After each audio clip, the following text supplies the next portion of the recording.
آج عورتیں بھنگڑے ڈال رہی ہیں کہ ہمارے حقوق کا تحفظ کیا گیا، اور اگر اس کی آبرو بھی لٹتی ہے بالجبر تو مقدمہ بھی درج نہیں ہوتا، پہلے سیشن جج کے پاس اسے جانا ہوگا، استغاثہ پیش کرنا ہوگا، پیچیدگیاں ہیں، قانونی معاملات ہیں۔ یہ تو آنکھیں کھلیں گی اس وقت جب ان کے ساتھ جو ہے وہ عملی سلوک ہوا۔ تو آج یہ بنگڑے اور آج یہ خوشیاں کہ ہمیں تحفظ دے دیا گیا، یہ عورتوں کے تحفظ کا بل نہیں ہے، عورتوں کی تذلیل کا بل ہے۔ عورتوں کو تحفظ اسلام نے دیا ہے۔ جس ماں کو ترکے میں بانٹتے تھے اس کے قدموں میں جنت ڈال دی، کہا تیری جنت اس ماں کے قدموں تلے، اور یہ شرطیں لگائی کہ ماں قاریہ قرآن ہے یا حافظ قرآن ہے یا رابعہ بصری ہے وقت کی تیری ماں، تو پھر اس کے قدموں تلے جنت ہے۔ اپلے تھاپتی ہوئی ماں کے قدموں تلے بھی بیٹے کی جنت رکھ دی گئی۔ بہن کو عزت کی مسند پہ بٹھا دیا گیا، بیٹی کو باپ کے لیے دل کی دھڑکن بنا دیا گیا، آنکھوں کا نور اور چین بنا دیا گیا، گھر کی زینت بنا دی گئی، اور بیوی جس کو پاؤں کا جوتا خیال کیا جاتا تھا اس کو محبوبہ بنا کے خامد کے لیے محبتوں کے گوشے اس کے سینے کے اندر رکھے گئے۔ اور حضور نبی رحمت صلی اللہ علیہ وسلم نے ازواج مطہرات کے ساتھ جو حسن سلوک کی داستانیں رقم کی، لوگوں کے لیے عملی نمونہ چھوڑا۔ کسی کو حمیرہ کہہ کے پکار رہے ہیں، کسی کی فوتگی کے بعد جانور ذبح کر کے ان کی سہیلیوں کے گھر میں گوشت بھیج رہے ہیں تاکہ ان کی روح کو آسودگی ہو۔ حضرت فاطمہ تو زہرا فرماتی ہیں کہ جب میری والدہ کا وقت آخر آیا تو حضور کی خدمت میں میری ماں نے مجھے بھیجا کہ جاؤ حضور سے کہو کہ مجھے اپنی چادر رحمت دے دیں۔ میں حاضر ہوئی، عرض کی، حضور نے کہا کہ بیٹا اپنی ماں سے پوچھو نا چادر کیا کرنی ہے۔ میں پوچھنے آئی تو حضور بھی پیچھے آ گئے۔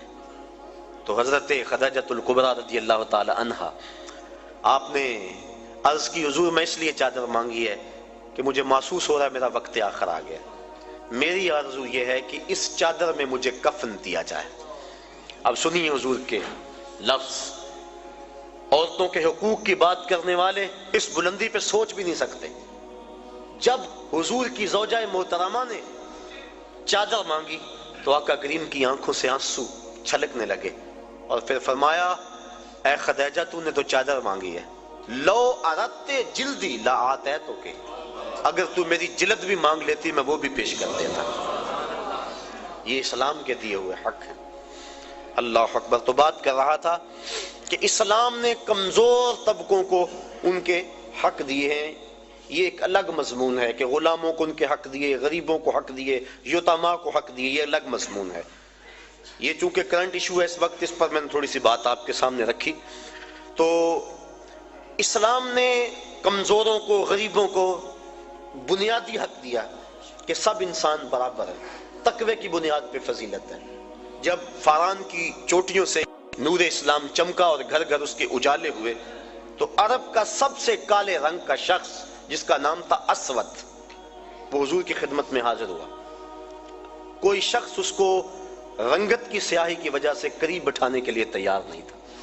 اس نے آ کے حضور کی خدمت میں عرض کی، حضور اگر میں اسلام لے آؤں تو مجھے کیا ملے گا؟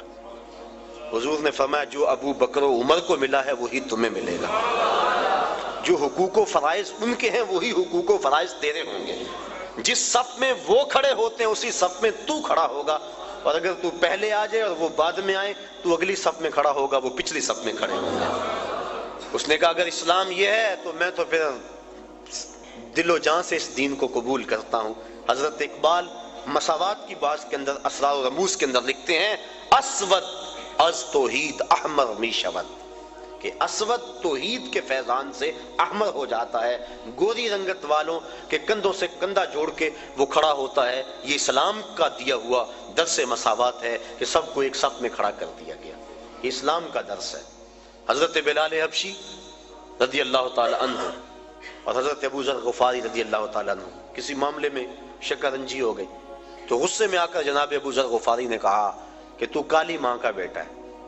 بس دل ٹوٹ گیا، حضور کی خدمت میں آئے اور کہا کہ حضور حالت دیکھی، حضور میں کیا ماجرا ہے؟ اس کی حضور مجھے آج تانا ملا ہے کہ تو کالی ماں کا بیٹا ہے۔ تو آقا کریم غصے میں آ گئے، فرمایا جاؤ جا کے ابو ذر کو میرا پیغام دو کہ جن عورتوں کا دودھ میں نے پیا ہے ان میں سے ام ایمن ایک ایسی خاتون تھی جس کا رنگ گورا نہیں تھا، اور جا کے ابو ذر کو کہو جو تانا تجھے دیا ہے وہ اپنے نبی کو بھی آ کے دے۔ اور جب جناب بلال حبشی رضی اللہ تعالیٰ عنہ ان کے پاس گئے اور جا کے یہ بات کہی تو وہ زاروں کے تار رونے لگے اور اپنا جوتا اتار کے حضرت بلال حبشی کے ہاتھ میں دیا، کہا یہ میرے منہ پہ ملو جس سے میں نے یہ بات کہی ہے۔ تو دیکھیے یہ اسلام کا عمل مساوات ہے، اور اسلام کا درس مساوات ہے کہ اسلام نے سب کو ایک صف میں کھڑا کیا اور معیار تقوی رکھا۔ تقوی کی معیار پہ سب انسان جو ہے وہ ایک دوسرے سے فضیلت لے سکتے ہیں، ورنہ ایک دوسرے کے برابر ہیں۔ تو اس اسلام کے درس مساوات کا عملی اظہار حج کے موقع پہ ہوتا ہے۔ غریب امیر، بادشاہ اور گدھا، کالا اور گورا، اجمی اور عربی، سب ایک ہی لباس میں ہوتے ہیں، ایک ہی رکن ادا کر رہے ہوتے ہیں، اور ایک ہی تلبیہ سب کی زبان پہ ہوتا ہے۔ اور اگر کوئی شخص حج کے اس اجتماع میں جہاں درس مساوات دیا گیا وہاں سے آ کر دوبارہ اونچ نیچ اور تفریق میں مبتلا ہو تو سمجھو کہ اس نے حج کا نور حاصل نہیں کیا۔ اگر وہ یہاں پلٹ کے آ کے بھی اس تقسیم کو، جس تقسیم کی مخالفت حضور نے کی، اور خطبہ حجۃ الوداع کے موقع پہ حضور نے فرمایا کہ یہ جو کالے گورے اور عربی اجمی کی تقسیم ہے میں ان کو پاؤں تلے رونتا ہوں اور ان تفاخر کو ختم کرتا ہوں، ان اکرمکم عند اللہ اتقاکم۔ اب یہی درس ہمیں اپنی پوری عملی زندگی کے اندر یاد رکھنا چاہیے، مسجد میں بھی، گھر میں بھی، معاشرے میں بھی، ہر جگہ اس عمل کو یاد رکھنا چاہیے۔ ہم اگر جلسہ کروائیں، ہم اگر محافل منعقد کریں، ہم اگر عالم دین ہیں، ہم اگر شیخ طریقت ہیں، تو ہمیں اس بات کا ضرور خیال رکھنا چاہیے۔ کسی دور میں معزز وہ خیال کیا جاتا تھا جس کی اولاد زیادہ ہوتی تھی، تاریخ عرب پڑھے، اور اس وجہ سے 100 شادیاں کیا کرتے تھے وہ۔ اسلام نے 4 شادیوں کی حد بندی کر دی کیونکہ آدمی سے آگے حق نہیں ادا کر سکتا۔ اور پھر دور بدلتا گیا۔ یہ جو موجودہ دور ہے، اس دور میں عزت کا معیار کثرت دولت سمجھ لیا گیا ہے۔ ہمارے اشتہار دیکھ لیں، معززین شہر، اس کی فہرست پڑھیں تہجد گزار نہیں ملیں گے، اس کی فہرست پڑھیں تو تقوی کے اعلیٰ معیار پہ جو لوگ ہیں لیکن ہیں غریب، وہ نہیں ملیں گے۔ دولت مند لوگ معززین شہر کہلاتے ہیں، اور بدقسمتی یہ ہے کہ ہم اپنی محافل کے اندر بھی ان کو ہی ترجیحی بنیادوں پہ آگے بٹھاتے ہیں کہ اس کے پاس دولت زیادہ ہے۔ یہ اسلام کا جو عملی درس ہے مساوات کا، یہ اس کا قتل عام اسٹیجوں پہ ہوتا ہے۔ پیر صاحب کے قریب بھی وہی ہوتا ہے جس کے پاس دولت زیادہ، اور جو غریب ہوتا ہے اس کو کہا جاتا ہے پیچھے بیٹھ جا اور 1.25 لاکھ مرتبہ یا حیو یا قیوم پڑھ، اس کو وظیفے پہ لگا دیا جاتا ہے اور امیر اسٹیج کی زینت ہوتا ہے۔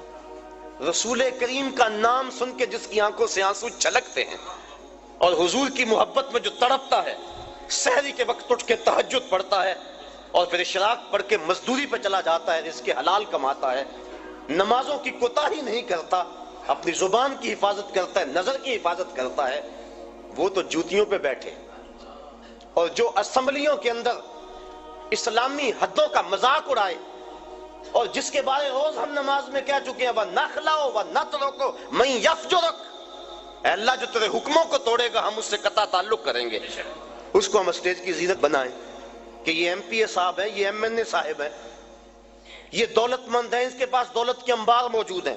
میں دولت سے نفی نہیں کر رہا، دولت عثمان ہو، دولت قارون نہ ہو، لیکن معیار اگر دولت ہوگا تو پھر غریبوں کا استحصال ہوگا، اور اسلام نے اس استحصالی نظام کے خلاف ہی تو جنگ کا اعلان کیا ہے۔